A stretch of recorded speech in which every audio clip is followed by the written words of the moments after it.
बघ तुझा तो भाऊ किती शांत बसतो, तू फार गोंधळ घालतो, बघ त्याला किती मार्क्स पडले, तुला तेवढे पडत नाही. त्या मोठ्या भावाला म्हणायचं, ए आता तुझा भाव संपला बरं का, आता तुला कोणी विचारणार नाही बरं का. जे मोठं मुलं असतं ते असं थोडंसं हेल्पलेस फील करतं की आता माझी नक्की पोझिशन या घरात काय आहे. पहिल्या मुलाकडे जे नाही आहे ते दुसरं मूल करायचा प्रयत्न करतं. मुलांना असं वाटतं की आई किंवा बाबा ह्याला फेवर करतात, मला नाही. बाळ घरात येतं, जी ओल्डर लहान मुलं आहेत त्यांना कळतं की हे मूल रडतं तेव्हा त्याच्याकडे लक्ष देत आहेत, किंवा हे मूल शू करतं गादीत तेव्हा त्याच्याकडे लक्ष देत आहेत. पटकन आई बाबा पळत जातात तिथे. मग मी पण असंच केलं तर मला परत तीच सगळी अटेन्शन मिळेल का. मोठा भाऊ करिअरमध्ये जास्त सक्सेसफुल आहे, तो जास्त पैसे कमवतोय, तो जास्त सगळ्या कुटुंबासाठी काहीतरी करत राहतो, किंवा आई वडील त्याच्याकडेच राहायला असतात. अशा बऱ्याचशा गोष्टींमध्ये ह्या गाठी आतमधल्या तशाच राहून जातात. लहानपणीची गाडी असेल किंवा मोठीपणीची प्रॉपर्टी असेल, हे जर बाजूला काढलं तर माणूस म्हणून आतला जो झरा असतो तो वेगळाच असतो. आणि जेव्हा घरामध्ये चाहूल लागते की आता दुसरं बाळ येणार आहे, तर जनरली तिथूनच ह्या गोष्टींना सुरुवात होते. आणि बऱ्याचदा घरच्यांचं किती चांगलं इंटेन्शन असेल तरी आजूबाजूला येणारे नातेवाईक की आता तुझा छोटं भावंड येणार आहे बरं का, आता तुम्हाला खूप मज्जा येणार आहे, आता आपण हे करणार आहोत ते करणार आहोत, मग तुम्हाला खेळता येईल. मग अशा प्रकारचे एक रोजी पिक्चर दिला जातो. आणि त्या मुलाला काय वाटतं की आता हे मूल होणार आहे आणि आम्ही लगेच खेळायला लागणार आहोत. म्हणजे त्यांना बिलकुल आयडिया नसते की ते लहान असणार आहे, बाळ असणार आहे, खूप दिवस वेळ थांबायला लागणार आहे त्यांना, आणि मग त्यांना खेळता येणार आहे. की लहानपणी होणारं कम्पॅरिझन मुलांमध्ये हे 99% अकॅडमिक डिफरन्स हे असतं. घरातलं मोठं मूल हे 50 वर्ष असेल तरी मोठंच असतं, 5 वर्ष असेल तरी मोठंच असतं. लहान मूल हे लहानच असतं, 70 वर्षाचं असेल तरी सुद्धा.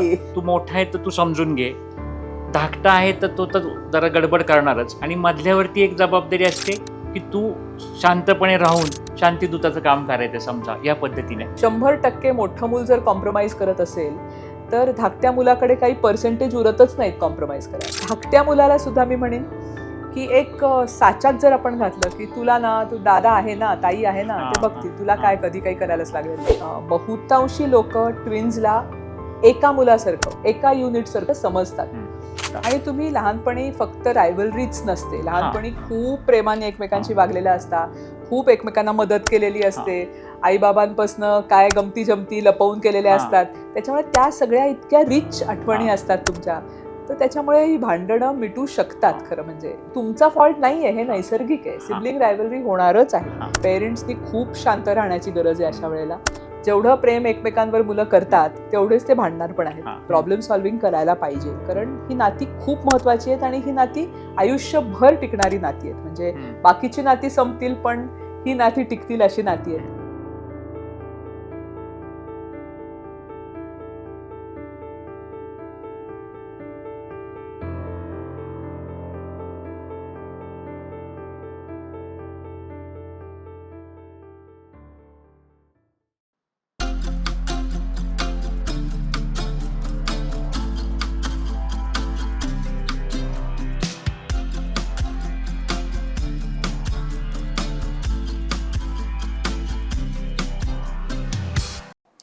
नमस्कार, जगण्यातील गाईच्या एका नव्या एपिसोडमध्ये तुम्हा सर्वांचं पुन्हा एकदा स्वागत. पॅरेंटिंग आणि चाइल्ड सायकोलॉजी ह्या आपल्या सिरीजमध्ये आजच्या एका खास एपिसोडमध्ये तुम्हा सर्वांचं स्वागत. तारे जमीन पर हा सिनेमा आपल्या सर्वांच्या आठवणीमध्ये आहे. तो त्यामधील ईशान अवस्थीच्या डिस्लेक्सिया ह्या कंडिशनविषयी. थोडं बारकाईने पाहिलं तर त्याची आणखी एक लेअर आहे, ज्यामध्ये त्या दोन जे भाऊ आहेत, ईशान आणि त्याचा मोठा भाऊ, या दोघांमधली जी एक स्पर्धा म्हणता येईल किंवा आई वडिलांच्या दृष्टीने त्या दोघांमध्ये असणारा फरक हा खूप अधोरेखित केलेला आहे. तो आपण लक्षात घेतला तर आजच्या विषयाचं महत्त्व लक्षात येईल. आपण वेगवेगळे फिल्म्स बघितले तर त्यामध्ये अनेक वेळा भावंडांमधील हे असं नातं किंवा रायव्हलरी असा जो शब्द आज आपण ज्यावर चर्चा करणार आहोत, त्यामध्ये मुख्यतः जो जीता वही सिकंदर या सिनेमामध्ये आमिर खानचं संजय लाल हे पात्र आणि त्याचा मोठा रतन हा भाऊ, या दोघांमधील असणारं नातं, किंवा अगदी इंग्लिशमधील क्लासिक मूवी घेतले तर गॉडफादरमध्ये असणारा फ्रेडो आणि मायकल ही दोन कॅरेक्टर्स, असे वेगवेगळे भावंडांविषयी आपण नेहमी पाहतो. एक मध्यंतरी ये मेरी फॅमिली नावाची खूप छान सिरीज पाहिली होती, त्यामध्ये सुद्धा हे नातं असं एका थोड्या कॉमिक पद्धतीने खूप छान घेतलेलं आहे. या एपिसोडच्या निमित्ताने असं एक लक्षात आलं की भावंडांमध्ये हे जे नातं असतं, किंवा आपण बहीण भाऊ, भाऊ भाऊ, बहिणी बहिणी हे जे नातं असतं, त्यामध्ये हे सर्वात जास्त लॉंग ड्युरेशन असणारं नातं असतं. म्हणजे आपल्या आईवडिलांपेक्षा, आपल्या बायको मुलं ह्यापेक्षा सर्वात जास्त काळ आपलं जे आयुष्यामध्ये नातं राहतं ते आपल्या बहीण भावंडांशी राहतं. घरामध्ये एक मूल असतं, त्या मुलाचे लाड होत असतात आजी आजोबांकडून, आई वडिलांकडून, आणि अचानक एक दिवशी त्या मुलाला कळतं की आपल्या घरामध्ये आणखी एक बाळ येणार आहे आणि तिथून ही सगळी गणितं बदलायला लागतात. दुसरं भावंड आल्यानंतर त्याच्याकडं आपोआप दिलं जाणारं लक्ष आणि तिथूनच ह्या मोठ्या भावावरती त्या भावाच्या किंवा बहिणीच्या नजरेतून माझ्यावर झालेला अन्याय, हे जे अशी एक भूमिका असते, त्याविषयी आज आपण बोलणार आहोत. सिबलिंग रायव्हलरी असा त्याचा एक इंग्रजी शब्द आहे, म्हणजे भावंडांमधील असणारे मतभेद किंवा भांडणे ह्याविषयी आपण बोलणार आहोत. हा विषय एक फार वेगळा विषय आहे. विषय जनरली जास्त बोललं जात नाही किंवा बोललं जावं असा विषय आहे इतपत सुद्धा कोणाला कधी खरं तर फारसं वाटत नाही. पण कित्येकदा ही जी नाती असतात की लहानपणी काही मनामध्ये तसं विष पेरलं गेलं किंवा मनामध्ये काही गैरसमज राहिले गेले, तर वयाच्या कुठल्या टोकापर्यंत आपल्या सबकॉन्शियस लेवलला हा राग राहू शकतो आणि भविष्यामध्ये म्हातारपणी असेल, वयाच्या एका मोठ्या टप्प्यावर असेल, आपल्या मनामध्ये हा राग राहतो का आणि हा राग सोडवलं जाणं महत्त्वाचं आहे का, इथपर्यंत आम्ही जेव्हा ह्या एपिसोडची चर्चा केली तो विषय तिथं गेला. आणि ह्या विषयावर चर्चा करणं त्या पेरेंटिंगच्या आणि चाइल्ड सायकोलॉजीच्या सिरीजमध्ये खूप जास्त गरजेचं आहे असं आम्हाला आवर्जून वाटलं. भावंडांमध्ये चांगल्या पद्धतीचंही नातं असतं किंवा भांडणे होतात. आईवडिलांनी त्याच्या कधी मध्ये पाडावं, आईवडिलांनी त्यामध्ये कधी इंटरफेअर करावं, हे सुद्धा गोष्टीवरती आपल्याला माहिती असणं खूप गरजेचं आहे एक पालक म्हणून. आणि आज आपण ह्याच विषयावर चर्चा करणार आहोत. या विषयावर चर्चा करण्यासाठी आपल्याकडे कोण गेस्ट असतील हे तुम्हाला इंट्रोच्या ह्याच्यामध्ये कळलंच असेल. मागच्याच काही महिन्यांपूर्वी आपण 50शी नंतर काय असा साधारण एक एपिसोड केला होता. ज्या एपिसोडला तुम्हा सर्वांचा भरभरून प्रतिसाद आला, खूप व्ह्यूज आले, खूप त्यावरती तुमचे छान छान कमेंट्स आले. आणि त्याच आपल्याकडे आज डॉक्टर मृदुला आपटे ह्या गेस्ट म्हणून आलेल्या आहेत आणि त्यांच्याशीच आपण या विषयावर चर्चा करणार आहोत. तर नमस्कार मॅडम, आमच्या ह्या चॅनलवर तुमचं पुन्हा एकदा स्वागत. नमस्कार. माझं नाव डॉक्टर मृदुला आपटे. मी विदुला सायकोलॉजिकल कन्सल्टन्सीमध्ये काम करते आणि मी क्लिनिकल सायकॉलॉजिस्ट आहे. सिबलिंग रायव्हलरी हा खूप महत्त्वाचा विषय आहे आणि डॉक्टर म्हणाले तसे खूप इग्नोर केलेला विषय आहे. त्याच्यामुळे मला वाटतं आपल्याला ह्याच्यावर बोलणं आवश्यक आहे, कारण आयुष्यभराच्या रिलेशनशिप्स कधीकधी ह्या सिबलिंग रायव्हलरी मध्ये त्याचा रूट कॉज असतो. त्याच्यामुळे आपण ह्याच्यावर बोलूयात आणि समजून घेऊयात. सो नक्की ह्या चॅनलला सबस्क्राईब करा आणि हा व्हिडिओ नक्की पहा. थँक्यू. तर आपण जसं म्हणलं सुरुवातीपासून की घरामध्ये जेव्हा एक मुलं असतं आणि ते मूल 2 वर्षाचं 3 वर्षाचं झालं आणि जेव्हा घरामध्ये चाहूल लागते की आता दुसरं बाळ येणार आहे, तर जनरली तिथूनच ह्या गोष्टींना सुरुवात होते. आणि बऱ्याचदा घरच्यांचं किती चांगलं इंटेन्शन असेल तरी आजूबाजूला येणारे नातेवाईक किंवा म्हणजे माझ्या आठवणीत एक आमचे होते नातेवाईक, त्यांना कायम सवय होती असं की त्या मोठ्या भावाला म्हणायचं, ए आता तुझा भाव संपला बरं का, आता तुला कोणी विचारणार नाही बरं का. तर हे खूप सहज बोललेली वाक्य वाटू शकतात. तर तिथूनच बऱ्याचदा कदाचित त्या मुलांमध्ये सुरुवात होत असेल. आपण सुरुवात करताना आम्ही ज्याला ANC पिरियड म्हणतो म्हणजे प्रेग्नन्सीचा पिरियड असतो, त्या काळापासून घरच्यांनी, आई-वडिलांनी, आजी-आजोबांनी कशी काळजी घ्यावी? राईट. मला वाटतं आपण जे एक्सपेक्ट करतो की लहान मुलाला जे मोठं मूल असतं त्याला खूप आनंदच होणार आहे जेव्हा लहान मूल येणार आहे. त्याच्यासाठी म्हणून आपण ते लहान मूल कधी कधी चान्स घेतो, कारण आपल्याला एकटं वाढवायचं नसतं, आपल्याला अजून एक मूल हवं असतं सो दॅट त्या मोठ्या मुलाला कंपनी मिळेल. म्हणजे आपला उद्देश खूप चांगला असतो. पण कधी कधी त्या मुलाचं प्रिपरेशन त्या हिशोबाने होत नाही. म्हणजे असं त्याला आपण साधारण खूप छान एक रोजी पिक्चर दिल्यासारखा पिक्चर देतो की आता तुझा छोटं भावंड येणार आहे बरं का, आता तुम्हाला खूप मज्जा येणार आहे, आता आपण हे करणार आहोत ते करणार आहोत, मग तुम्हाला खेळता येईल. मग अशा प्रकारचं एक रोजी पिक्चर दिला जातो आणि त्या मुलाला काय वाटतं की आता हे मूल होणार आहे आणि आम्ही लगेच खेळायला लागणार आहोत. म्हणजे त्यांना बिलकुल आयडिया नसते की ते लहान असणार आहे, बाळ असणार आहे, खूप दिवस वेळ थांबायला लागणार आहे त्यांना आणि मग त्यांना खेळता येणार आहे. सो हा पहिला प्रॉब्लेम. दुसरा प्रॉब्लेम म्हणजे त्यांना ही कल्पना नसते की आपल्याला कदाचित आई वडिलांचा जो आपलं जे त्रिकूट आहे, आई बाबा आणि मी, त्याच्यातला आपला वेळ थोडासा आता कमी होणार आहे आणि ते त्या लहान बाळाला तो वेळ दिला जाणार आहे. त्याच्यामुळे थोडंसं एक नेगेटिव्ह फिलिंग आपल्याला येऊ शकतं, ह्याची अजिबात त्यांना कल्पना नसते. त्याच्यामुळे ते थोडंसं प्रिपरेशन जसं त्यांना कळेल तसं, थोडीशी मोठी मुलं असतील तर आपल्याला सांगता येईल की असं होईल बरं का, की थोडं म्हणजे बाळाकडे आपल्या तिघांना मिळून लक्ष द्यायचे आता, आणि तिघांना मिळून त्या बाळाला आता मोठं करायचंय बरं का. आता हळूहळू आपण तर थोडंसं असं होईल की आपल्याला थोडं कमी खेळता येईल एकत्र, किंवा आई आता बाळाजवळ झोपेल कदाचित थोडे दिवस, हरकत नाही आपण दोघं मिळून खेळू असं बाबा म्हणू शकतील. म्हणजे थोडं प्रिपरेशन की काहीतरी वेगळं होणार आहे, घरात काहीतरी बदल असणार आहे आणि त्याच्यात थोडी तडजोडही करायला लागणार आहे. हे फिलिंग त्या मोठ्या मुलाला जर दिलं गेलं तर ते जास्ती वेल प्रिपेअर्ड होईल. आणि ऑफकोर्स असे जे रिलेटिव्स असतात ते वेल मिनिंग रिलेटिव्स असतात, ते काय मुद्दामून वाईट बोलण्यासाठी असं बोलत नसतात, पण त्यांना आळा घालणं आई वडिलांचं काम आहे आणि ते स्ट्रिक्टली करायला हवं असं मला वाटतं. म्हणजे we have to protect the child. त्याच्यामुळे तो आळा घालायला पाहिजे की असं बोलू नका, आम्हाला नाही पटलेलं किंवा आम्हाला नाही आवडलेलं असं म्हणायला हरकत नाहीये. बऱ्याच याच्यामध्ये असं वाटतं की कित्येक आई वडिलांचा बऱ्याच असा समज असतो की एवढ्या लहान मुलाला हे सांगून काय कळणार आहे, तर मुलांशी हे त्या वयात पण बोललं तर मुलांना कळतं का? हो, म्हणजे अगदी छोटी मुलं जर असली, म्हणजे 1-1.5 वर्षाची वगैरे मुलं असली तर ना नक्कीच काही करणार नाही. 1.5-2 वर्षाचं अंतर असलं तर काहीच करणार नाही. पण मग आपल्याला ते एन्श्युअर करायचं आहे की त्या मुलाला कमी अटेन्शन मिळत नाही. जितकं पॉसिबल आहे तितकं त्याला कमी अटेन्शन नाही ना मिळणार ह्याची आपण काळजी घ्यायला पाहिजे. मग त्याच्यासाठी थोडासा वेगळा वेळ द्यायला पाहिजे त्यांना. त्यांचं एक स्पेशल टॉय म्हणा किंवा एखादं टेडी म्हणा, ते शेअर नाही करायचेस तू, ते तुझं तुझंच आहे.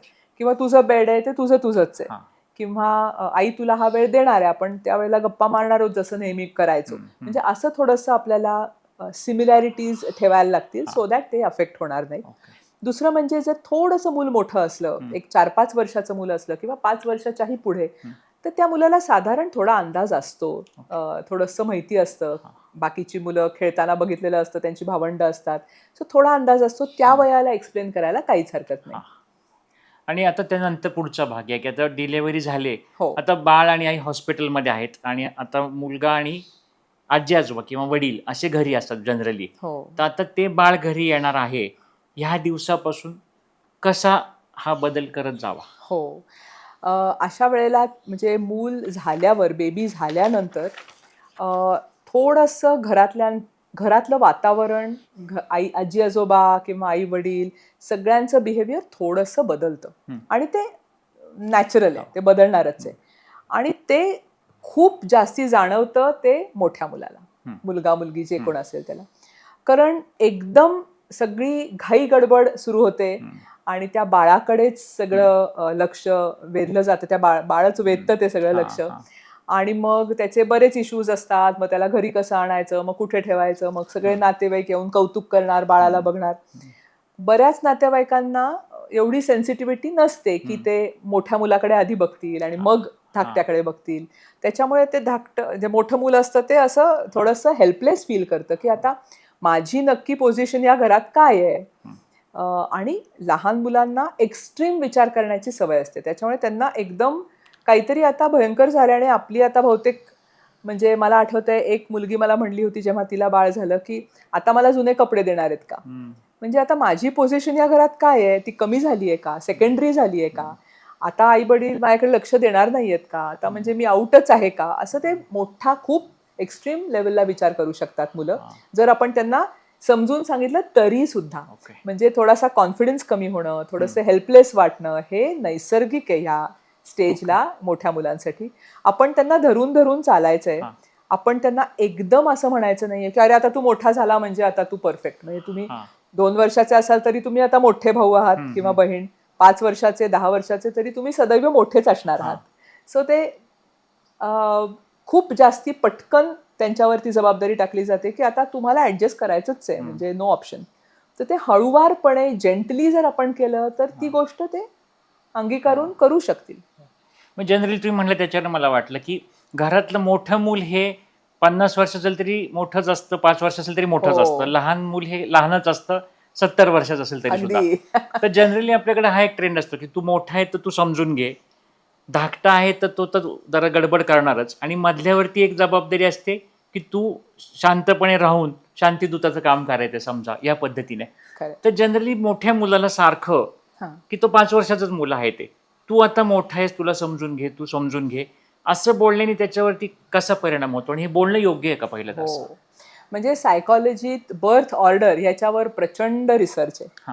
आणि ॲडलर नावाचे एक सायकॅट्रिस्ट होते, हं. खूप जुने. हं. त्यांनी एक खूप छान संकल्पना दिली होती हं. की जे दुसरं मूल होतं हं. ते मुद्दामून पहिल्यापासनं वेगळं होण्याचा प्रयत्न करतं. म्हणजे जर पहिलं मूल शांत असेल हं. तर दुसरं मूल मुद्दामून बडबड्या असतं. अच्छा.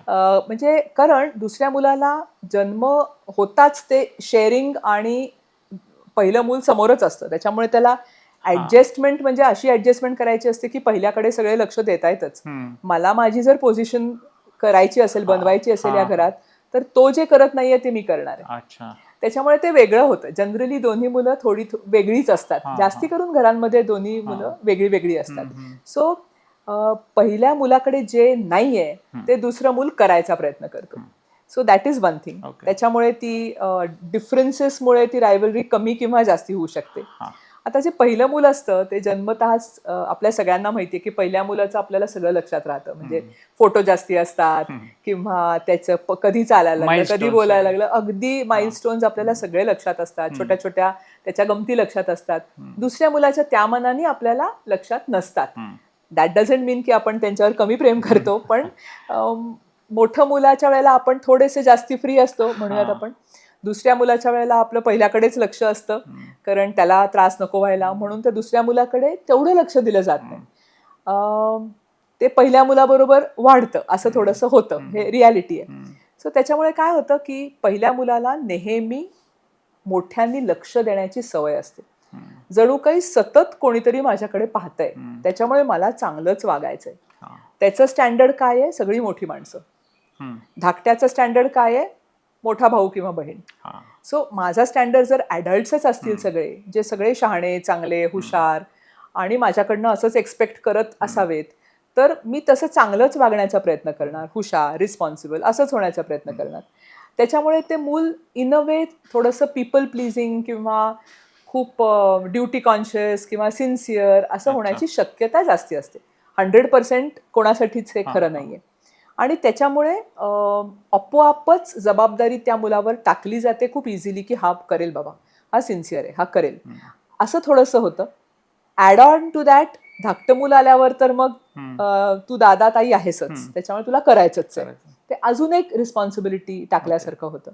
जितकी एज गॅप असेल, फॉर एक्झाम्पल जर म्हणजे पहिलं मूल जर जास्ती मोठं असेल तर त्याला थोडंसं मी नर्चरंट रोलमध्ये आहे असंच वाटायला लागतं आणि थोडं प्रेशर घेतल्यासारखं ते मूल कधी कधी त्या रोलमध्ये जातं की नाही मला बघायचंय बरं का धाकट्या भावाला. शाळेत आम्ही दोघं एकत्र असलो तर त्यांनी काही गडबड केलं तर I have to protect him or her, असं थोडंसं तो रोल घेतो. पण ह्याच्यामध्ये तो एक जबाबदार व्यक्ती म्हणून ते करतोय का अकाली प्रौढत्व येतंय हे आई वडिलांना कुठल्या स्टेजला कळणं गरजेचं आहे? हो, जर मजा मस्ती भांडणं ही खूप नैसर्गिक गोष्ट आहे, ती होत नसेल आणि प्रत्येकच वेळेला ते मोठं मूल कॉम्प्रोमाइज करत असेल, आपण म्हणूयात 100% मोठं मूल जर कॉम्प्रोमाइज करत असेल तर धाकट्या मुलाकडे काही पर्सेंटेज उरतच नाहीत कॉम्प्रोमाइज करायला. जर प्रत्येक भांडणात मोठं मूल म्हणत असेल नाही बाबा तू असू दे, तुला जसं हवंय ना मी करतो, धाकट्या मुलाकडे चॉईसच काय उरतो, ठीक आहे मग मी मजा करीन, म्हणजे असं होतं थोडंसं. सो मोठं मूल जर सतत गिविंग असेल, जर कम्प्लिटली कॉम्प्रोमाइजिंग असेल तर that is a red flag. म्हणजे नक्कीच आई वडिलांनी मग बघायला पाहिजे की खूप जास्ती प्रेशराईज होतंय का ते मूल. त्या मुलाच्या पर्सनॅलिटीवर पण आहे, म्हणजे कोणाचा दोष नाही त्याच्यात. किंवा ऑन द कॉन्ट्री म्हणजे आता हा विषयाचा अभ्यास करताना मला एक दुसरी गोष्ट कळली की मोठं मूल एक तर अति जबाबदारीने वागतंय किंवा मग ते त्याच्या वयापेक्षा खूप लहान गोष्टी करायला लागतं की अंगठा चोखायला सुरुवात करतंय, मला पण बाटलीने दूध प्यायचंय आता, तर हे कशा पद्धतीने एक्सप्लेन करता येईल? राईट. जेव्हा बाळ घरात येतं तेव्हा त्याला लहान मुलांना म्हणजे जी ओल्डर लहान मुलं आहेत त्यांना कळतं की हे मूल रडतं तेव्हा त्याच्याकडे लक्ष देत आहेत किंवा हे मूल शू करतं गादीत तेव्हा त्याच्याकडे लक्ष देत आहेत, पटकन आई बाबा पळत जातात तिथे, मग मी पण असंच केलं तर मला परत तीच सगळी अटेन्शन मिळेल का. सो असं ते थोडंसं खूप सटल प्रोसेस असतो, काय मुद्दामून ते मूल असं करत नाही, पण दॅट इज द रिझन की ते मूल थोडंसं ज्याला आम्ही रिग्रेशन म्हणतो ते रिग्रेस होतं, परत मागच्या माइलस्टोन्स मध्ये गेल्यासारखं ते मूल होतं. कधी कधी खूप वेड्यासारखं वागल्यासारखं करतं, म्हणजे मुद्दामून वस्तू लपवूनच ठेवायच्या बाळाच्या किंवा कोणी बघत नसताना बाळाला असं थोडंसं मारायचं किंवा उगीच गालगुच्चा घ्यायचा किंवा असं म्हणजे थोडंसं करणं हे सुरू होतं. अच्छा. पण ते काय मुद्दामून त्रास द्यायच्या वृत्तीने नसतं. पण पेरेंट्स घाबरतात हा की म्हणजे पेरेंट्सला कधी कधी वाटतं की बापरे आपण मॅनेज करू शकत नाही आहोत, हा ही सेफ नाही राहणार धाकटं बाळ, म्हणून ते अँझायटीमध्ये पॅनिकमध्ये मोठ्या मुलाला एखादा फटका देणं, मारणं किंवा घाईघाईनी काहीतरी सोल्युशन शोधणं हा. असा प्रयत्न करतात आणि त्याच्यामुळे ते जास्ती घाबरतं मोठं मुलं. हा. सो पेरेंट्सनी थोडं थंड घ्यायला पाहिजे, शांतपणे हँडल करायला पाहिजे आणि ते स्वतःवर दोष न देता करायचे. म्हणजे तुमचा फॉल्ट नाही आहे, हे नैसर्गिक आहे. सिबलिंग रायव्हलरी होणारच आहे. हा. जेवढं प्रेम एकमेकांवर मुलं करतात तेवढेच ते भांडणार पण आहेत हा. आणि ते सेफ आहेत एकदम घरात. पण त्यांना माहिती आम्ही भांडलो तरी आई वडील येऊन सोडवतील, काहीतरी होईल. फ्रेंड्सशी असं भांडता येत नाही ना बाहेर, घरात आरामसे भांडता येतं. आणि उलट तोच मुद्दा पुढे होता की बऱ्याचदा ही जी तुलना केली जाते, म्हणजे आपण सिबलिंग रायव्हलरी, कंपॅरिझन अशा गोष्टी जेव्हा बोलतोय, एक जनरली तुलना करण्याचा स्वभाव असतो. बघ तुझा तो भाऊ किती शांत बसतो, तू फार गोंधळ करतो, बघ त्याला किती मार्क्स पडले, तुला तेवढे पडत नाहीत. हा जो एक पॅटर्न असतो त्याच्यामध्ये एक तर मुलांवर त्याचा कसा लहानपणापासून परिणाम होतो आणि ह्यासाठी काय पालकांनी खरं तर लक्षात घ्यावं की हे कसं आधीपासून आपल्याला जमलं पाहिजे हँडल करायला. हो. कधी कधी काय होतं की अगदी साध्या लेवलवर कधी कधी पालक थकलेले असतात, कारण त्यांची भांडणं सोडवून आणि सगळं फिजिकली पण करायला लागतं, आंघोळी घाला, हे करा, शाळेत सोडा. तर त्याच्यामुळे ते मग त्यांची ती म्हणजे न कळत त्यांची ती स्ट्रॅटेजी असते की हे बघ हा कसा शांत बसतो, तू पण बस. म्हणजे कधी कधी इतकं वरवर असतं ते. आणि कधी कधी मात्र एक कॉम्पिटिशनचा सेन्स आपण इंट्रोड्यूस केला की दोघांमध्ये आपण कॉम्पिटिशन केली तर धाकटा पण मोठ्यासारखं शहाण्यासारखं वागेल किंवा मोठा पण धाकट्यासारखं सोशल होईल किंवा बोल्ड होईल किंवा जे काय. सो असं काहीतरी कॉम्पिटिशन टाकायची म्हणजे मग ते सगळं स्मूथ आउट होईल असं काहीतरी त्यांना वाटतं, मोटिवेट करायला. मग दोघांमधलं कोण बरं पटकन इकडे येईल त्याला हे चॉकलेट मिळेल किंवा असं काहीतरी. पण त्याचा उलटा परिणाम होण्याची जास्ती शक्यता असते. म्हणजे जॉईंट किंवा टीम एफर्टला जर तुम्ही प्राईज दिलं तर ते जास्ती दोघं एकत्र येतील, युनायटेड राहतील, असं होतं. काही काही वेळेला पेरेंट्स एक दोन गोष्टी चुकीच्या करतात ज्यांनी दीर्घकालीन परिणाम होऊ शकतो. ते म्हणजे रिपीटेड स्टेटमेंट्स, म्हणजे तू असाच आहेस, तू तसाच आहेस, बघ तो कसा आहे, हे रिपीटेड कंपॅरिझन ही एक गोष्ट. दुसरी गोष्ट म्हणजे स्टिरिओ टायपिंग की हा ना आमचा शांतच आहे किंवा हा ना आमचा हुशारच आहे किंवा हा त्रासच देतो, हा नॉटी आहे, धाकटा आहे ना मग नॉटीच असणार. अशा प्रकारचं एक स्टिरिओ टायपिंग की धाकटा म्हणजे नॉटी, मोठा म्हणजे चांगला, असं काहीतरी ते झाल्यामुळे मुलांच्या मनात कुठेतरी बिंबत जातं की हे असंच असणार आहे. किंवा चक्क काही काही पेरेंट्स न कळत धाकट्या मुलाला जास्ती प्रिव्हिलेजेस देतात. आता काय होतं की मोठ्या मुलाला टीव्ही जर तिसऱ्या वर्षी तुम्ही पाहू दिलाय किंवा दुसऱ्या वर्षापासून त्याला टीव्ही अर्धा तास अलाउड आहे, धाकटं मूल आल्यावर त्याला पहिल्या वर्षापासूनच टीव्ही मिळतो, कारण मग आई वडिलांना वाटतं दोघं जण एकत्र बसली आहेत ना, शांतपणे बसू देत, किंवा दोघांना काहीतरी एकत्र करायला मिळतंय तर धाकट्याला सगळं लवकर मिळतंय. तर मोठ्याला त्याचा कळलं जर मोठ्याला ती गोष्ट तर मोठ्याला त्याचा राग येणार आहे की मला तर 10व्या वर्षीपर्यंत हे नाही मिळालं आणि ह्याला कसं 8व्याच वर्षी मिळालं. मग ते तिथे थोडं थोडं फेवरेटिझम वगैरे असं वाटायला लागतं मुलांना. आता ही अशी एक स्टेज येते की मगाशी तुम्ही म्हणला की भावंडे ती भांडणारच आहेत, त्याच्याकडे असं काही फार गांभीर्याने घ्यायची गरज नाहीये. कुठेतरी एक स्टेज अशी येऊ शकते का की आता आई वडिलांनी हे नाही बाबा, हे लाईटली नाही चाललेलं, ह्याच्यात आपण इंटरफेअर करणं किंवा कुणाला तरी त्यासाठी मदतीसाठी आपण जाणं, ही स्टेज केव्हा येते असं समजायला पाहिजे? हो, मला वाटतं 2-3 पॅरामीटर्स आहेत तिथे. एक तर मुलं जेव्हा भांडतात तेव्हा वयाप्रमाणे वाटेल त्या लेवलला ती भांडणं जाऊ शकतात. अगदी मारणं, हातापाई करणं, ढकलणं, फाडणं एकमेकांच्या वस्तू, वाटेल ते लेवलला जाऊ शकतात. सो एक तर भांडल्यावरती ती भांडणं जी असतात बाय देमसेल्व्स, तुझं माझं करणं जे असतं, तो प्रॉब्लेम ऍक्च्युली कधी नसतोच. पहिल्यापासूनच अगदी डे 1 पासनं तुझं माझं हा प्रॉब्लेम नसतोच. प्रॉब्लेम असतो की माझ्यासोबत काहीतरी वाईट झालंय, तुझं सगळं चांगलं, मला कमी मिळतंय, तुला जास्ती. हे जे अगदी लहानपणापासून ते मला वाटतं विदाऊट एक्झॅजरेशन मरेपर्यंत ती रायव्हलरी थोड्याफार प्रमाणात राहते. ओके, सो ते थोडंसं आहे. आणि त्याच्यामुळे आई वडिलांनी एकदम इंटरफिअर न करता थोडंसं हे नॅचरल आहे म्हणून थोडं त्यांचं त्यांना मॅनेज करू द्यावं.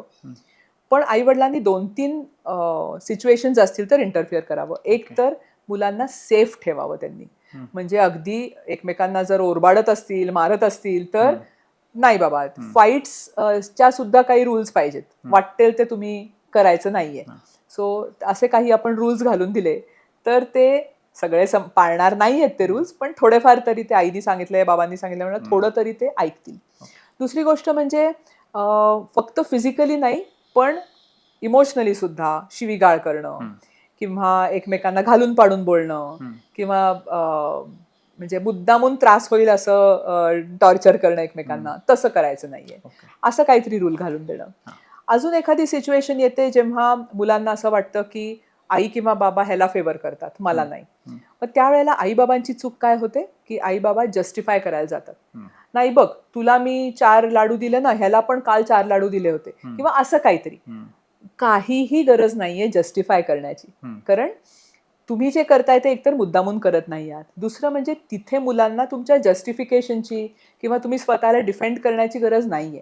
तिथे मुलांना गरज आहे ऐकून घेण्याची तुम्ही.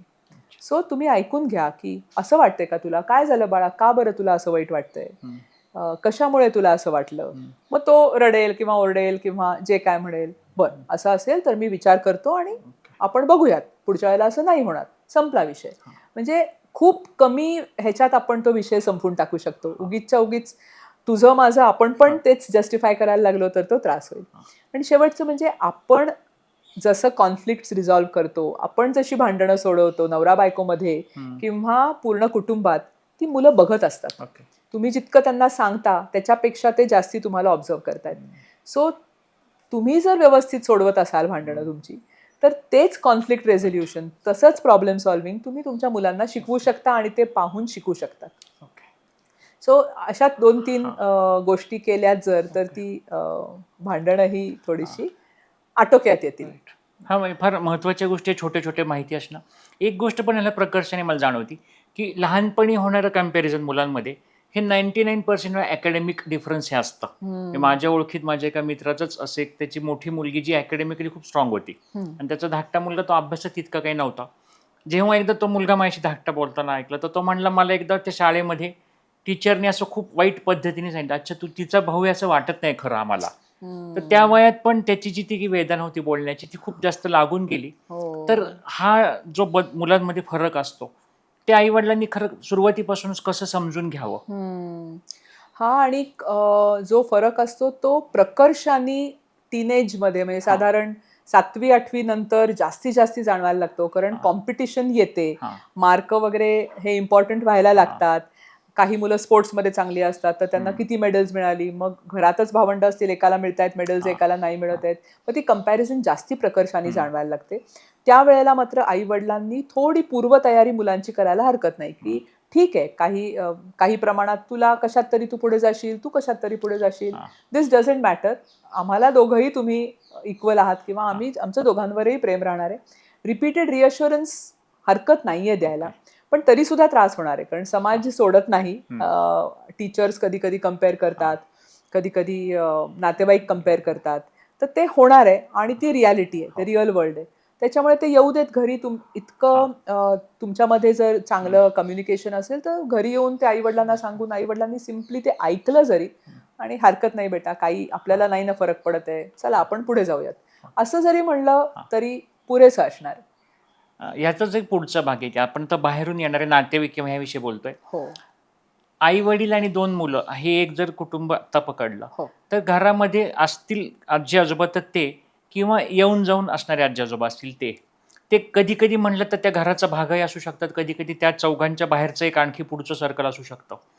बाहेरच्यांना आपण टाळू शकतो, बाहेरच्यांना आपण स्पष्ट सांगू शकतो की आम्हाला तुम्ही जास्त इंटरफिअर केला आवडत नाही आमच्या ह्या गोष्टींमध्ये, आमच्या मुलाला त्याचा त्रास होतोय. आई वडिलांना आपल्या म्हणजे आजी आजोबांना हे सांगता येईलच असं नसतं बऱ्याचदा. तर त्या वयामध्ये असणारे आजी आजोबा, त्यांचं कौतुक असतं, त्यांना दोन्ही नातवंड खरं तर ती सारखीच असतात. कित्येकदा मनात ते नसतं पण बोलताना तोंडावर येऊन जातं किंवा तो मेसेज तसा जातो की एका मुलाला वाटतं हाच जास्त नातू लाडका आहे त्यांचा. तर आजी आजोबांसाठी असं काय सांगता येईल की ही त्यांनी कशी काळजी घ्यावी, घरात राहत असतील तर, किंवा येत असतील सुट्टीला वर्षातनं 2-3दा येताना? हो हो. मला वाटतं आजी आजोबा एकतर मुद्दामून असं करत नाहीत डेफिनेटली. आणि आजी आजोबांनी जर थोडंसं असा विचार केला की आपल्याला सुद्धा मोठी माणसं म्हणून सुद्धा कोणीतरी कम्पेअर केलं किंवा अरे तुझ्यापेक्षा ही जास्ती चांगली आहे किंवा तो जास्ती चांगला आहे, तर आपल्याला सुद्धा इतकं वाईट वाटतं. तर लहान मुलांना वाईट वाटत असणारच आहे. सो थोडंसं आपण सेन्सिटिव्हली थोडंसं सांभाळून बोलूयात. कमीत कमी 2-3 गोष्टी आहेत की कोणी माझं फेवरेट कोणी नाही. दुसरं म्हणजे मी कम्पेअर करणार नाहीये, तुलना करणार नाहीये, आणि जे काय देणार आहे करणार आहे ते दोघांसाठी इक्वल करणार आहे. एवढ्या 2-3 गोष्टी फक्त त्यांनी लक्षात ठेवाव्यात. अजून काही विशेष नाही. ते प्रेमच करतात येऊन मुलांना.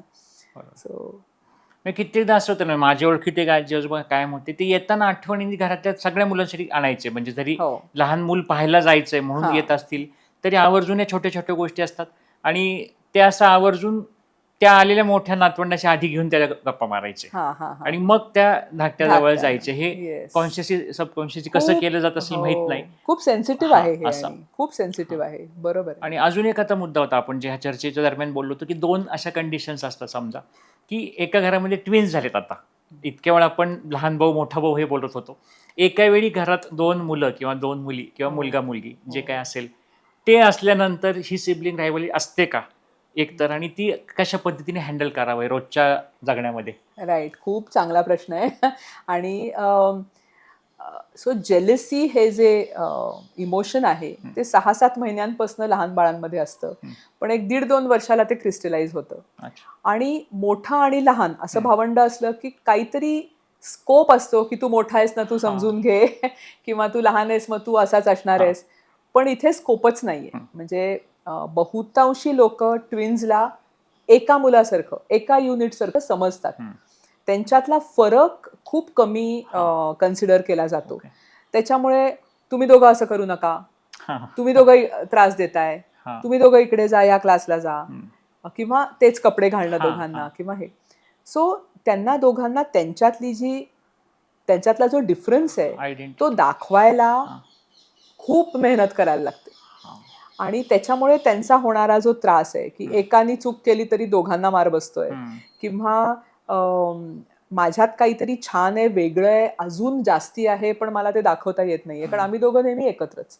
आणि एक सोसायटीचा जनरल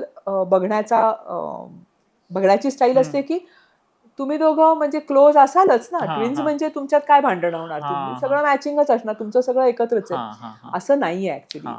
प्रचंड कॉन्फ्लिक्ट ट्विन्स मध्ये पण होतात. जितके ते क्लोज असतात तितके त्यांच्यात भांडणही भरपूर होऊ शकतात. भरपूर जेलसी फॅक्टर त्यांच्यात सुद्धा असतो. असा रिसर्च आहे की आयडेंटिकल ट्विन्स जे असतात, एस्पेशली 2 मुली जर आयडेंटिकल ट्विन्स असल्या तर त्यांच्यात खूप खूप इंटिमेट सिबलिंग रिलेशनशिप असते. म्हणजे त्या एकमेकींशिवाय नाही राहू शकत, किंवा त्यांना प्रत्येक गोष्टीत एकमेकींची गरज पडते असं रिसर्च दाखवतो. पण like I said, not everywhere, म्हणजे सगळीकडे सेम नसतं. सो ते थोडंसं आपल्याला कन्सिडर करायला हवं की त्यांना थोडासा त्यांची स्पेस, त्यांचं वेगळेपण जोपासलं पाहिजे. म्हणजे मग ती रायव्हलरी पण थोडीशी कमी होईल. दुसरं म्हणजे जसे जसे ती मुलं मोठी होतात त्यांचे वेगळे काय म्हणूयात, वेगळे फील्ड्स होतात किंवा वेगळे मित्रमैत्रिणी होतात, तसे तसे मग ते जास्ती शांत व्हायला लागतात आणि मग त्यांची एकमेकांची जी रिलेशनशिप असते ती जास्तीत जास्त स्मूथ व्हायला लागते. आणि जनरली माहिती, तुम्ही म्हटलं जाणवलं की त्यांच्यात फिजिकल साम्य आहे हे दाखवण्याच्या अट्टहासापायी, म्हणजे त्यांना सारखे हेअरस्टाईल करण्यापासून पायाच्या बुटांपर्यंत, चप्पलपर्यंत सारखं घालून येणार जाण्याला कसे फसले, करेक्ट, हे दाखवण्याचा एक जो एक काळ छोटासा खरं तो आनंद असतो, त्यातनं फार काही मोठं घडत नाही. पण त्यामुळे ते दोन वेगळ्या व्यक्ती आहेत असं तो विचारच बाजूला पडून जातो. त्यामुळे आयडेंटिटी स्वतःची जोपासणे फार अवघड काम त्या मुलांसाठी होत असेल खरं तर कायम. येस. आणि दुसरा विषय होता, आपण त्याविषयी बोललो होतो की एका घरामध्ये एक मूल असतं आणि दुसरं काही कारणाने त्यांनी अडॉप्ट केलेलं असतं, दत्तक घेतलेलं मूल असतं समजा, तर त्यावेळेला एक वेगळंच घरामध्ये व्यक्ती बाहेर चालय, तर जेव्हा असं दुसरं मूल अडॉप्ट केलं असेल त्यावेळेला काय काळजी घेणं अपेक्षित आहे? हो, मी असं पाहिलंय की काही आई बाबा पहिलं मूल दत्तक घेतात. अच्छा. काही आई बाबा दुसरं मूल दत्तक घेतात. म्हणजे वेगळं सिच्युएशन आहे ऍक्च्युली. तर दत्तक जी मुलं आपण घेतो ती मुलं असुरक्षित असतात. जेव्हा त्यांना आपण घेऊन येतो त्यावेळेला जी त्यांची मनस्थिती असते ती असुरक्षित मनस्थिती असते. त्यांना एक अबॅन्डन होण्याची भीती असते. ओके. ती नैसर्गिक असते कारण त्यांना तसं त्या परिस्थितीतनं आपण घेऊन आलोय. त्याच्यामुळे ते थोडे जास्ती सेन्सिटिव्ह, त्यांना थोडा वेळ लागतो सिक्युअरली अटॅच व्हायला नवीन फॅमिलीशी, भावंडांशी. त्याच्यामुळे तो वेळ जो असतो तो सगळ्यात क्रुशियल वेळ असतो. पण त्याच्यानंतर मात्र कुठलेही 2 सिबलिंग्स अडॉप्टेड असू देत, बायोलॉजिकल असू देत, सिमिलर असतात. फक्त मी जे काही आई वडिलांशी बोलले, जेव्हा आपला हा पॉडकास्ट होता, मी काही अडॉप्टेड मुलांच्या आईबाबांशी बोलले, तर त्यांचं म्हणणं आहे की काही काही बाबतीत सुरुवातीच्या वर्षांमध्ये थोडं सेन्सिटिव्ह राहायला लागतं. म्हणजे भावंड भांडण करतात तेव्हा म्हणतात की आई माझीच आहे, तुझी नाहीच आहे, असे जे काही काही गोष्टी असतात, किंवा जा तू घरातनं बाहेर, किंवा असं इझिली आपण रागात बोलतो किंवा काही, तसं आपल्याला त्यांच्यासोबत बोलताना थोडं सेन्सिटिव्हली बोलायला लागतं. अदरवाईज जसे जसे ते मोठे होतात, कम्फर्टेबल राहतात आणि काही मेजर इश्यू येत नाही. बाकीच्याच मुलांसारखी सिबलिंग रायव्हलरी त्यांच्यात असते. आत्ता पण इतक्या वेळ समजा सो कॉल्ड ज्या भावावर अन्याय होते, समजा त्यांच्या भाषेत ते वाक्य असतं, माझ्यावर खूप अन्याय झाला असं, त्याविषयी बोलतो. ह्या एपिसोडविषयी बोलताना जेव्हा मी वाचतो, त्यात एक जो भाऊ मोठा आहे, ज्याच्यावर जबाबदारी असते कुटुंबाची किंवा असं मोठेपणाचं त्याच्यावर ओझं असतं, त्याला त्यांनी असं गोल्डन चाइल्ड म्हणून समजा शब्द वापरलाय. तर त्या भावंडाच्या किंवा त्या मुलामुलीच्या विषयी असं कायम त्याचं सगळं छान आहे, की तो छान शिकला, छान करिअर आहे, तो आता सगळं बघतोय घरचं, ही एक जबाबदारी कायम पडत राहते. तर त्यालाही त्याचे म्हणून काही प्रश्न, त्याचे म्हणून काही दुःख असू शकतात, हा विचार बहुतांश वेळा केला जात नाही, की त्याला दादाला कायम सवयच आहे हे सगळं असं अशा पद्धतीने हँडल करायची. तर त्या दादा किंवा ताईचे असे काय प्रॉब्लेम असू शकतात खरं तर? हो, म्हणजे कोणीही त्यांना काहीही जरी म्हटलं नाही तरी ते जबाबदारी पूर्ण खांद्यावर घेऊन चालण्याची त्यांना सवय झालेली असते. आणि फक्त भावंडांचीच नाही, तर म्हणजे ते असं गाडा ओढायचाच आहे मला, सगळ्यांची जबाबदारी आपणच घ्यायची आहे, इनिशिएटिव्ह आपल्यालाच घ्यायचा आहे, असं थोडीशी त्यांची मनोवृत्ती होते. त्याच्यामुळे थोड्याफार प्रमाणात प्रेशर घेण्याची सवय किंवा थोडी अँझायटी होणं हे मोठ्या भावंडांमध्ये जास्त कॉमन आहे. आणि आपण त्यांना रिलॅक्स करायला सांगितलं तरी ते रिलॅक्स होऊ शकत नाहीत, असं थोडंसं होण्याची शक्यता दाट आहे. ते प्रेशरायझिंग असतंच.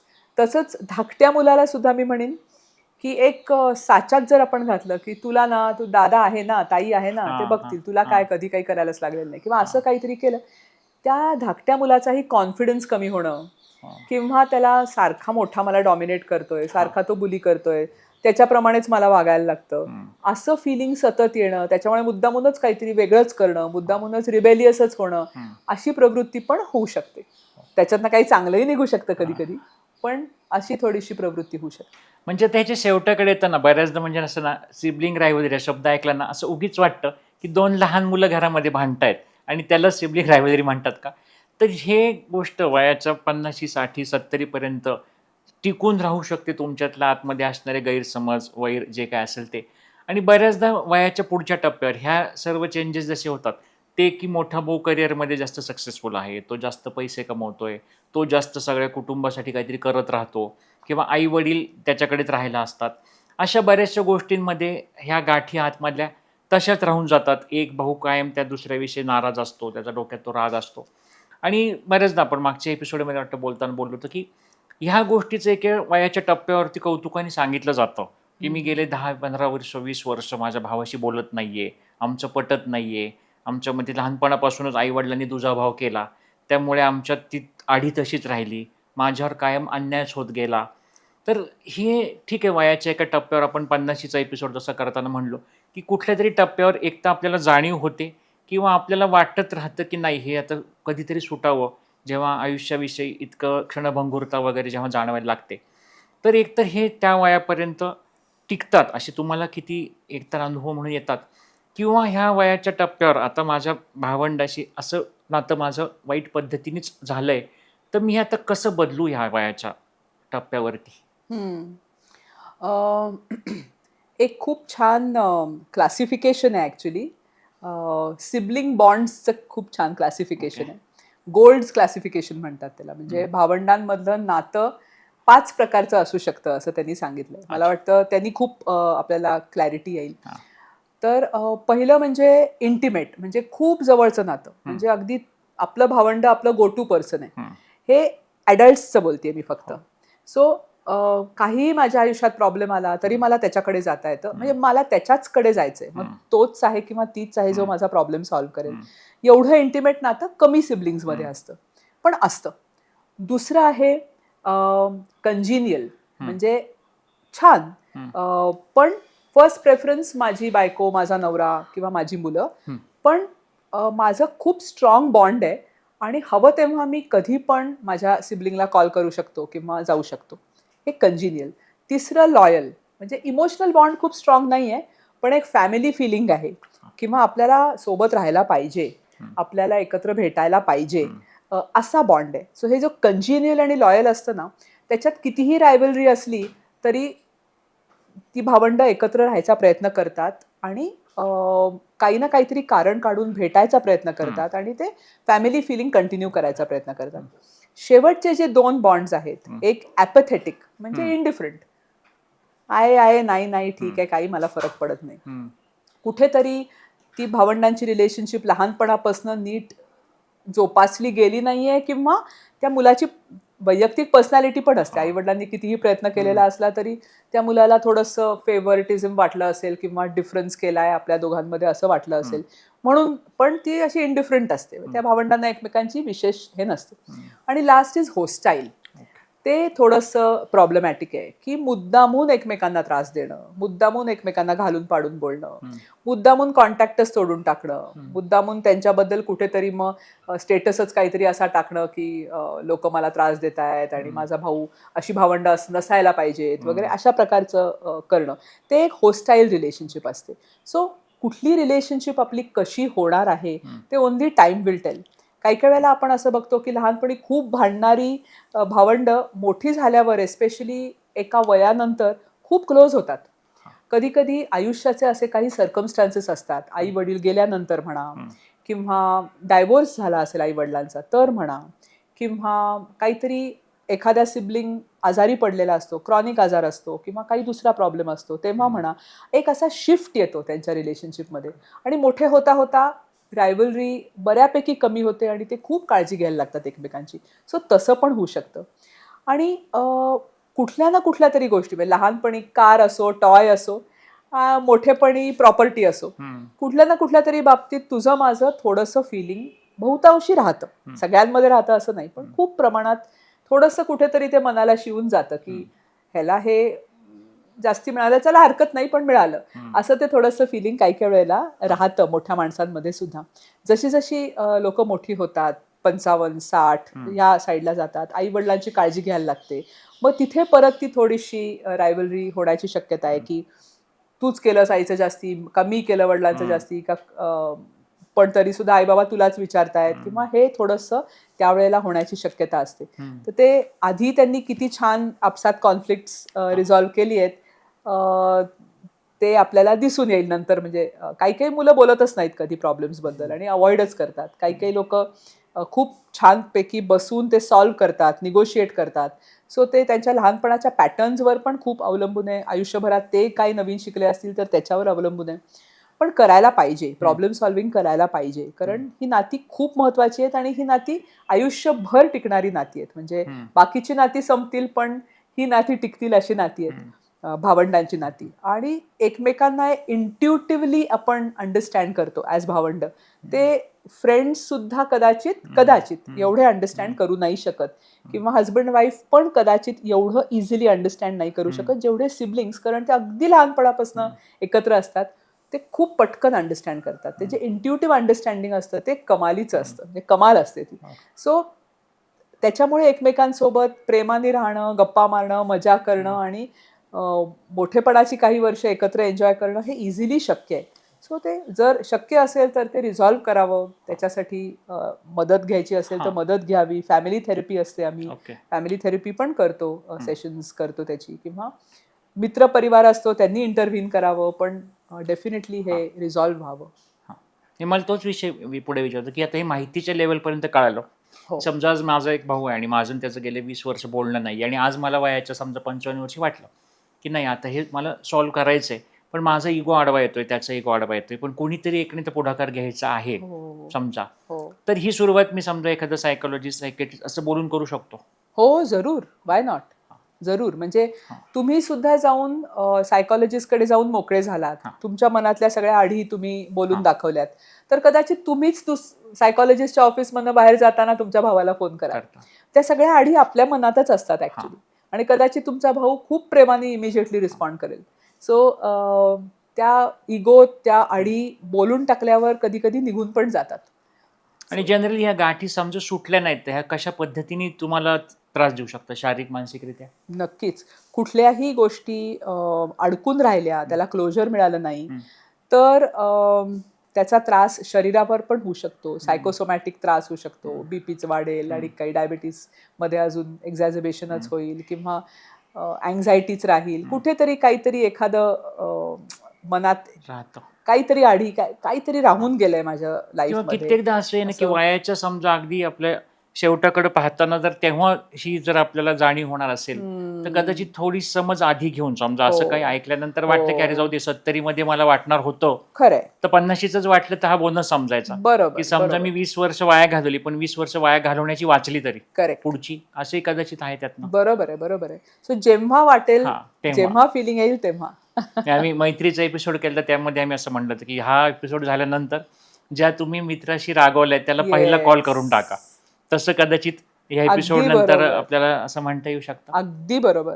कारण कित्येकदा असं वाटतं ना की जे असं तुम्ही म्हटलं तसं की सबकॉन्शियसली तो एक बॉन्ड असतो, कित्येकदा आपल्याला माहित नसतं की तो किती राग असेल ना तर तो 40 वर्षाचा राग असेल तर तो 4 मिनिटात विरघळतो एखाद्या छोट्याशा गोष्टीत सुद्धा जी कदाचित फालतू वाटली की काहीतरी खाताना आठवण झाली की लहानपणी हे चॉकलेट मी माझ्या बहिणीवर भावाबरोबर शेअर करत होतो, खरंय. एवढ्या गोष्टींनी माणूस विरघळू शकतो पटका. आणि तुम्ही लहानपणी फक्त रायव्हलरीच नसते, लहानपणी खूप प्रेमाने एकमेकांशी वागलेला असता, खूप एकमेकांना मदत केलेली असते, आईबाबांपासनं काय गमती जमती लपवून केलेल्या हां. असतात. त्याच्यामुळे त्या सगळ्या इतक्या रिच आठवणी हां. असतात तुमच्या.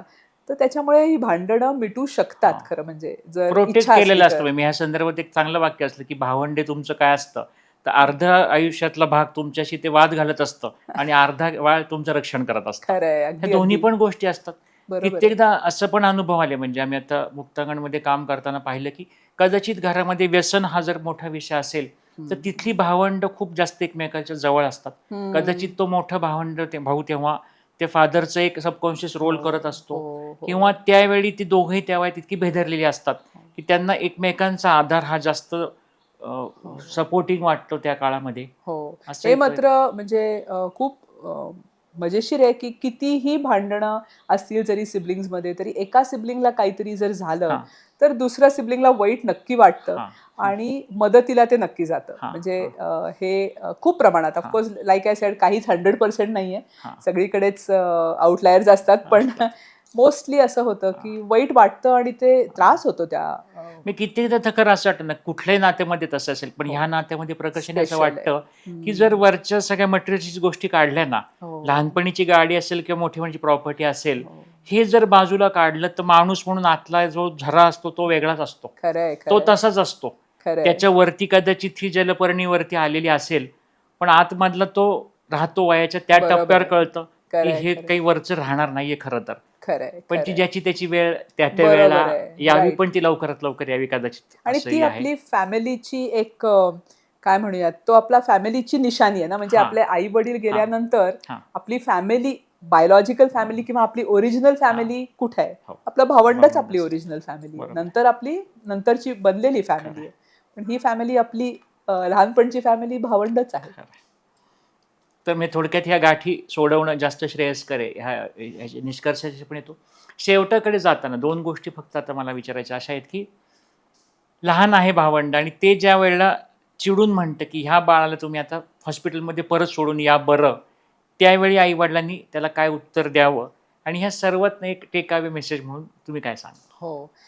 मला वाटतं सगळ्यात महत्त्वाचं म्हणजे त्या बाळाला किती राग येतोय, किती वाईट वाटतंय आणि त्याला मानसिकरित्या किती त्याचा म्हणजे खूप त्रास, हेल्पलेस वाटतंय, हे आई वडिलांनी जाणून घ्यायला हवं. पटकन त्याला उत्तर देऊ नये. हा. त्याला जवळ घ्यावं, त्याला बसवावं, त्याचं सांत्वन करावं, त्याला सूद करावं, की हो बाळा असं वाटू शकतं, इट्स ओके, हरकत नाहीये. आपण बाळाला हॉस्पिटलमध्ये ठेवणार आहोत की नाही हा विषयच, त्याचं उत्तरच देण्याची गरज नाहीये ऍक्च्युली. पण त्या बाळाचं ऐकून घ्यायचं की तुला का असं वाटलं, काय होतंय तुला, असं प्रेमाने त्याच्याशी बोलून त्याचं ऐकून घेणं, दॅट्स द आन्सर.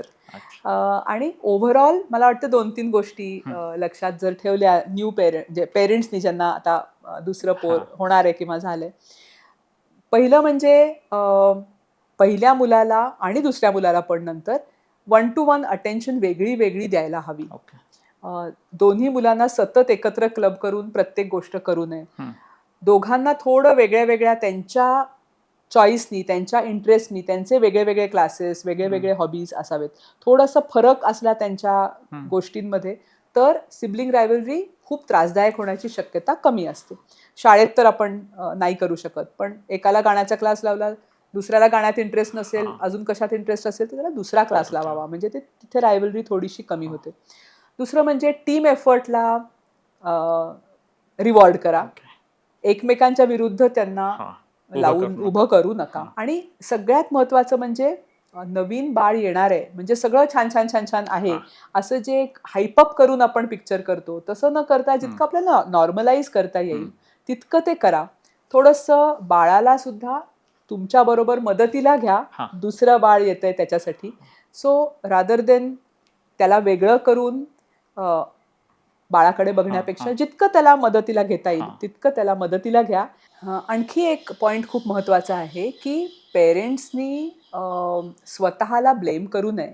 कधी कधी पेरेंट्स थकतात आणि त्यांना असं वाटतं की ही सगळी जी भांडणं होत आहेत आपल्याला मॅनेज करता येत नाही आहेत म्हणून होत आहेत आणि ह्याचे लॉंग टर्म खूप परिणाम होणारच आहेत.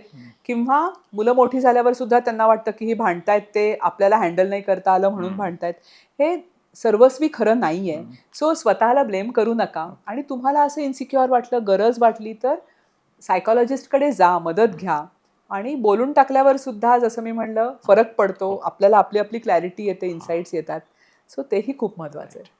हा फार महत्त्वाचा मुद्दा आहे. म्हणजे मगाशी आपण वयाच्या ते मोठा असताना करायचं सायकोलॉजिस्टची मदत घ्यावी का, तर ह्या स्टेजला सुद्धा जेव्हा आपल्याला वाटते की आता हे सगळं आपल्या कंट्रोलच्या बाहेर जातात गोष्टी, तेव्हाच मदतीची, जसं आपण इतर वेळी मदत घेतो की काहीतरी फिजिकल आपल्याला वर्क एखादं होत नाहीये, तसं मेंटली सुद्धा तो पसारा जो आपला साठलाय डोक्यात तो क्लिअर करावा. आणि बऱ्याचदा म्हणजे मला असं जाणवतं आणि जे आमचे एपिसोडचे रिव्ह्यूज येतात की कित्येक पालकांची तयारी असते, त्यानंतर आम्हाला मेसेजेस येतात की तुम्ही हे सांगितलं त्यानंतर आम्ही सायकोलॉजिस्टकडे असेल, सायकेट्रिस्टकडे असेल, ज्यांना अगदीच कुठे नाही आहे काही, ते म्हणतात आम्ही त्या संदर्भातली पुस्तकं वाचून त्या गोष्टी फॉलो करायला सुरुवात केल्या.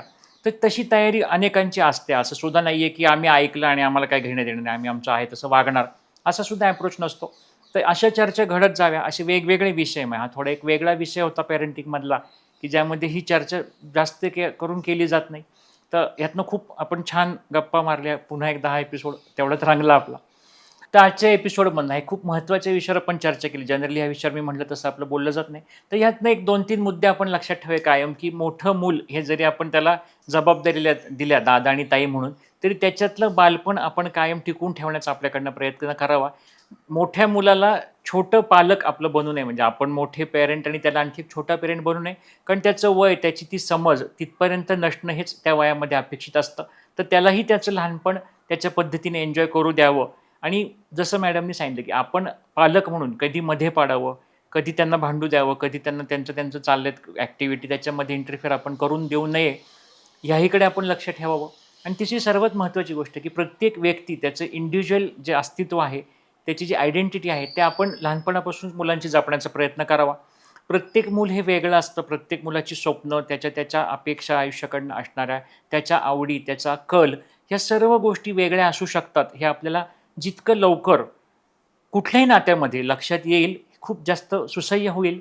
पण पालक म्हणून आपल्यावर जेव्हा ती मुलं वयाच्या काही टप्प्यावर अवलंबून असतात, त्यामुळे तेव्हा त्या मुलांची जबाबदारी आपण जास्त प्रौढ, जास्त समजूतदारपणे घेतली, जास्त मॅच्युरिटीने घेतले, तर त्या मुलांचं आयुष्य नक्कीच पुढे सुसह्य होईल आणि बरेचसे आयुष्यातले कलह, वाद आणि त्यावेळी होऊ शकणाऱ्या कटकटी ह्या टाळल्या जाऊ शकतील. असा आपण जास्तीत जास्त प्रयत्न केला तर जास्त छान होईल असं मला ह्यातनं वाटतं. सुरुवात ह्या एपिसोडची आपण काही फिल्मच्या नावाने केली होती. 2 फिल्मचं मी ह्याच्यामध्ये शेवट करताना सांगतो असं, की डिअर जिंदगी ह्या फिल्ममध्ये बऱ्याचदा तो एक आलिया भट्टने त्याचे कॅरेक्टर केलं ते खूप जास्त छान पद्धतीने केलं आहे, की तिच्यावरती अशीच लहानपणी ही जबाबदारी आई-वडिलांनी टाकून आई-वडील परदेशी गेलेले असतात सेटल होण्यासाठी आणि त्यानंतर की जेव्हा ते परत येतात तेव्हा ते धाकट्या भावंडाकडे त्यांचा पाहण्याचा दृष्टिकोन, जसं आता एक विषयावरती मध्यंतरी मी वाचलं, एका नदीमध्ये आपण पाय टाकतो तेव्हा ती नदी बदललेली असते. याचा अर्थ असा असतो की ते पाणी तोपर्यंत वाहत गेलेलं असतं आणि दुसऱ्यांदा त्या नदीमध्ये पाय टाकतात तेव्हा वेगळं पाणी असतं. आपल्यासाठी ती नदीच असेल तसं. तसंच काहीचं पालकत्वाच्या दृष्टीने मला वाटतं म्हणता येईल, की आई-वडील हेही ते आई-वडील म्हणून दोन्ही मुलांसाठी असतील, तरी वयाच्या त्या टप्प्यावर त्यांच्यामध्ये खूप जास्त व्यक्ती म्हणून बदल झालेला असतो. त्या मधल्या 3-4 वर्षामध्ये त्यांच्यातल्या आवडी, त्यांच्या आलेली मॅच्युरिटी, त्यांच्या आयुष्यात आलेले आधीचे अनुभव ह्याच्यामधून ते व्यक्ती म्हणून बदललेले असतात. तर हाही मुलांवरती एका वेगळ्या पद्धतीने बऱ्याचदा परिणाम करतो. ही सीरीज आता चालू आहे, कशी वाटते आवर्जून कळवा. या सीरीजमध्ये आणखी एपिसोड तुम्हाला काय पाहायला आवडतील याविषयी पण नक्की कळवा आणि आजचा एपिसोड कसा वाटला हे आवर्जून कळवा आम्हाला. म्हणजे आम्हाला असे एपिसोड करण्यामध्ये नक्कीच पुढे उत्साह येईल. तर मॅडम पुन्हा एकदा आपण भेटलो आणि you. अशी ह्यावरती चर्चा झाली. तर पुन्हा एकदा असाच आणखी एक काहीतरी विषय घेऊन नक्कीच आपण एक एपिसोड करूया. आमच्या सर्व टीमतर्फे तुमचे मनःपूर्वक धन्यवाद. थँक्यू.